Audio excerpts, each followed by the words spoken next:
Butler, and we're standing here today outside of Holy Trinity Church in Corktown on St. Joseph's Day, 2 days after St. Patrick's Day. And this is our intro to the first I Went to Catholic School in Metro Detroit podcast. I'm Patty Montemurray. I was a longtime reporter at the Detroit Free Press, and I covered a lot of Catholic church issues. I'm also a graduate of the Catholic school system in the Archdiocese of Detroit. I went to St. Thomas Aquinas Grade School, which was right on the border of Detroit, Dearborn, and Dearborn Heights, and I left there in 1971. And then I went to Rosary High School, which was run by the Adrian Dominicans. It was on Greenfield, just south of Joy Road. And I was in the last graduating class of that high school before it closed in August of 1974. I went to Our Lady of Loretto School in Detroit and Redford, graduating in 1967. I graduated from Catholic Central High School when it was on 6565 West Outer Drive in 1971. All my children went to graduate either from Catholic Central or from Ladywood High School. My parents are also Catholic, educated at St. Mary's of Redford, and my father at St. Teresa's. So many of us benefited from a Catholic education, and so many of us have interesting, great, sometimes bittersweet memories about going to Catholic school in the city. The Facebook group started in 2014 as an easy way to gather the memories of people who went to schools open and closed. We now have about 21,300 members, and this podcast was our attempt to visit some of the places that are still open, some of the places that are part of the rich, history of Catholic education in Detroit, some of it almost 100 years old, dating back to Bishop Gallagher, or places like Holy Trinity, even well before Bishop Gallagher. I want you to know that about 100 years ago, there were efforts in Detroit, legislative efforts in not just Detroit, the state of Michigan, to outlaw the existence of Catholic schools in the state. Two referendums failed in 1920 and 1924, and that was during the time of anti-immigrant impulses in the country as well as in the state. One of the reasons we want to chronicle so much of what happened in Catholic schools is because there were so many of us who did go to Catholic schools. So we're hoping to provide some information to anybody who watches this about our Catholic school heritage, about our Detroit Catholic heritage, and hope that you enjoy it. And any comments, any memories you have will be welcome in the comment section. So at one point in the city, during the baby boomers, when all the baby boomers were surging through the school system in the 1960s, there were over 100 Catholic elementary schools in the city, just in Detroit, Hamtramck, and Highland Park. There were more than 50 high schools in those places in the 1960s. Now there's just 4 Catholic grade schools in the city and 3 Catholic high schools. And today we're chronicling a bit about the history of Holy Trinity Catholic School, which has been in existence for the longest tenure here in the city.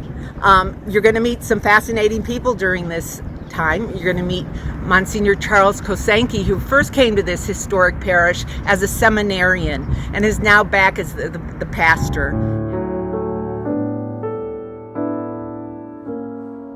Holy Trinity Parish, which was founded in 1834 at the end of the cholera epidemic. Holy Trinity Church became really the first pseudo-hospital because there's no other place to bring the sick. And so the first pastor, Father Martin Kunde, there's accounts of him actually picking people off the street himself and bringing them to the church to be attended by doctors and nurses. So from his very founding, Most Holy Trinity Parish, Church and School, has been a center of various forms of outreach throughout its history. Probably the one who really advanced that mission was Monsignor Clem Curran, who was pastor here in the 20th century for 34 years. He was the one who founded St. Francis Cabrini Medical Clinic, which is now the oldest free medical clinic in the United States. So it'll be celebrating its 75th anniversary this year. He was the one who also, the original school building became pretty much a fire trap. So he built the current school building in 1962. The rectory has a food pantry, a clothing pantry, and helping people with various expenses, whether it's transportation or a family who cannot afford to bury a loved one. So just various circumstances where people come to this parish. Most Holy Trinity School, founded in 1838. Detroit Public Schools were founded in 1842. So 4 years before the public system, Holy Trinity started educating young people in the Corktown and Detroit area. And one of the uniqueness of Holy Trinity Parish, of course, is this Irish heritage. It was founded to minister to the Irish-speaking Catholics, and this neighborhood became known as Corktown because the inhabitants were from Ireland and came here through County Cork. So it's always had a great Irish heritage. So this year will be our 190th Mass at Most Holy Trinity Church, which we're very excited about. And the Sharing of the Green, our major fundraiser, which started in 1954. The Detroit's Irish Parade always starts as a Mass at Holy Trinity the Sunday before St. Patrick's Day, and the parade starts right over here at Michigan 6. I'm half Irish. My grandparents are from Ireland, from County Clare. So I'm very proud of that, and to be here as pastor of the spiritual home of the Irish is certainly a thrill for me, and very proud of that, and continue the Irish heritage of this wonderful community. I'm John Bentley, and I graduated from St. Barnabas Grade School in East Detroit in 1969 and De La Salle High School in Detroit in 1973. Both of these schools provided me with some wonderful friendships, many wonderful friendships, that still are going strong after over 50 years. They also provided me with some amazing memories that seem to pop into my head randomly and unexpectedly almost every single day.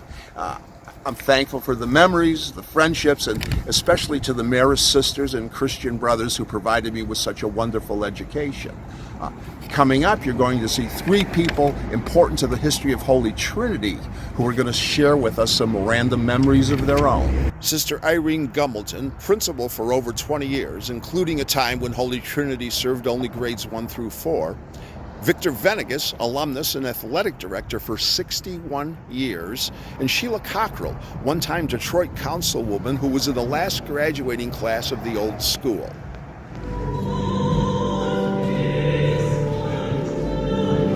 Went to Holy Trinity from kindergarten through 8th grade, and that was my grade school. I also attended from kindergarten to 8th grade here in the area Gym nuns with Sister Charles Romeo, Sister Paula Marie, Sister Irene Gumbleton. Were all instrumental in education here. We were in now it's called the old building. I call it the original Holy Trinity. I actually still to this day call the new school, even though it's more than 50 years old. Our school was very diverse. We had children who were African American, Maltese, so a few Irish. I'm fourth generation Murphy in Corktown. My sister Maureen is very involved with genealogy, and so she's traced it all back. And Henry Ford's wife, first wife Anne, used to come here and teach the girls etiquette. And, Oh my goodness.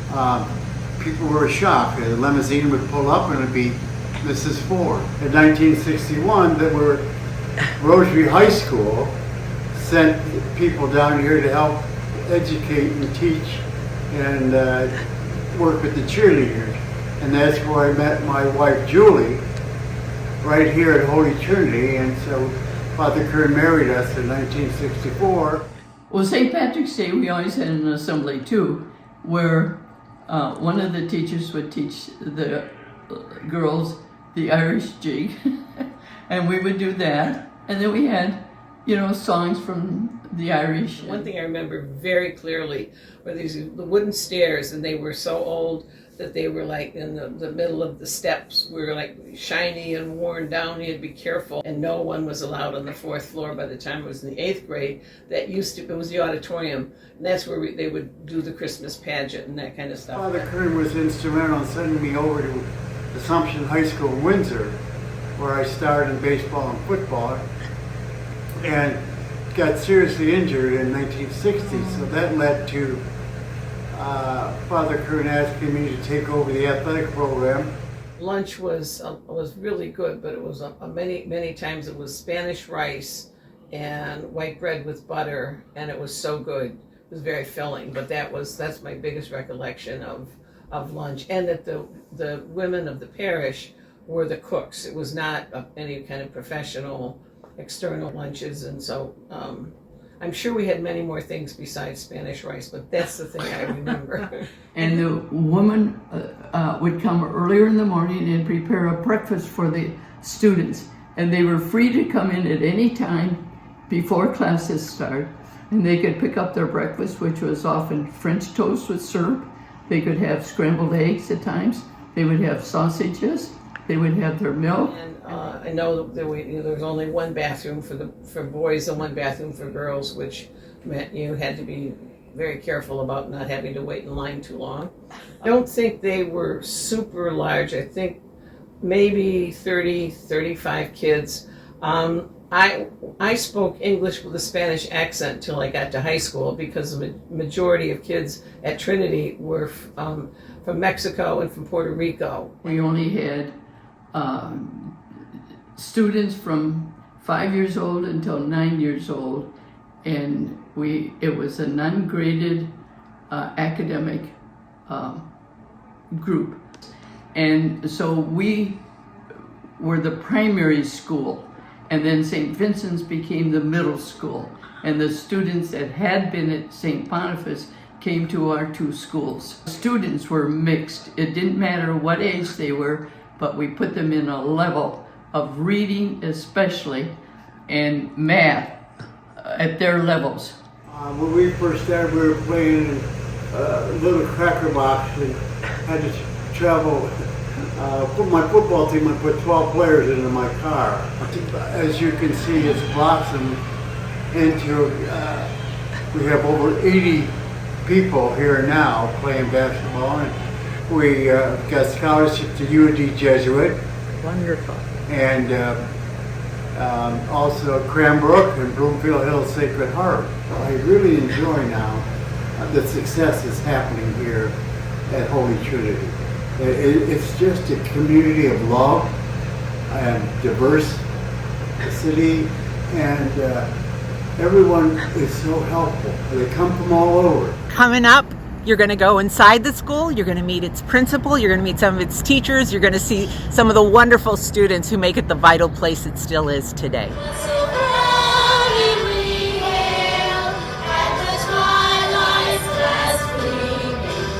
Can you tell us a little about the program that you have here for your students? Sure, yes. So when I came in, we kind of were looking at, how can we take Trinity into the next 100 and some odd years, and knowing that we have, we had General Motors at the time here downtown, we had Ford coming in to the train station, and what we settled on was partnering with Loyola Marymount for their blended learning academy. So I go into every classroom and I work with students on skills that they are working on and skills they need to review. And we do it in the small group setting. Here we do blended learning, where we teach one content in 3 different ways. And according to the data, I adjust my teaching. I differentiate the classroom for those students who did not quite grasp the content, and I do adjust the content for those students who are exceeding the benchmark. People say that if you teach kindergarten or middle school, you're crazy, and that's where I've landed in love. So maybe I'm a little crazy, I don't know. That people are looking for a place that goes back to basics, which we are. We're teaching the ABCs and the 1, 2, 3s and the phonics, and not getting caught up in all of the other stuff. But at the same time, staying current and using tech in our classrooms and STEM projects. I love the class sizes. I love the ability to infuse my faith into what I teach. I love the fact that we look at data, but it doesn't drive every decision we make. You still I see cursive up there. Oh yes, we teach cursive still here teach still? Well, cursive. there you go. Yes. You know, it's interesting because cursive, they say it's dead, but it really isn't. And that fine motor skill is something that the students really need, whether it be printing or cursive. It's just. I have taught Aunt Diary at Frank Frank. That's the unit that the older kids chose, because every year I start with a Holocaust novel. Which you have students from across the city and even the suburbs here? Correct, yes. So we have students from the west side and the east side that come in from Detroit. We kind of touch upon the ring of the Oakland County cities as well. So it's students from everywhere, and that's one of our strengths here, is just the diversity in our student population ethnically, religiously, as well as economically. Our graduates go to Cranbrook, Academy of Sacred Heart in Bloomfield, UAD Jesuit, Cristo Rey, and Cass Tech. I'm proud of the relationships I've built with kids. I love having the same kids through. So I started with the 5th graders. They're the graduating 8th graders this year, and I've been their ELE teacher twice a day since they were in 5th grade. 80% of our students receive some form of financial aid. We raise close to $450,000 each year in order to fund the tuition. Can you tell us about your shirt? Well, this, I wasn't going to buy any more swag because I bought a fleece, but when they came out with the 313, had to have it. Our girls basketball team won the championship. What happened was that there was only 5 girls that had signed up to play basketball during that time. And so that meant that they needed to keep all of their players healthy the whole season. No one could get sick, no one could miss, no one could get hurt. And so they were able to keep everyone in playing condition and eligible academically as well. And their winning streak was just a highlight for me and a highlight for the school. It was absolutely amazing. Do they go to Mass once a week? We do, yes. And what day is that? That's on Friday at about 8:30. So 8:30. we Nice. welcome community members to join us as well. Lovely. So Friday, 8:30 a.m. at Holy Trinity. Yes. And the parents are so supportive and understanding, and they want what's best for their kids, and they'll do whatever it takes to make sure that's done, and that doesn't matter whether you're in suburbia or Detroit.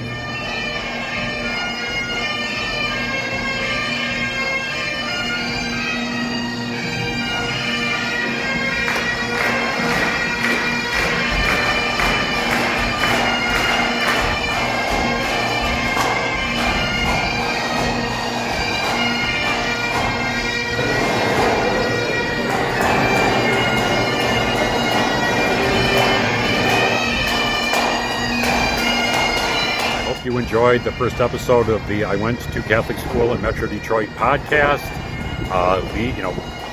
Be kind. This is our first attempt. We hope to visit other places in Metro Detroit where our memories and your memories were made. 2025 is a special jubilee for hope, but actually since 1834, Holy Trinity Church, School, Clinic, Outreach Center has been a beacon of hope for thousands of people who have come to our doors.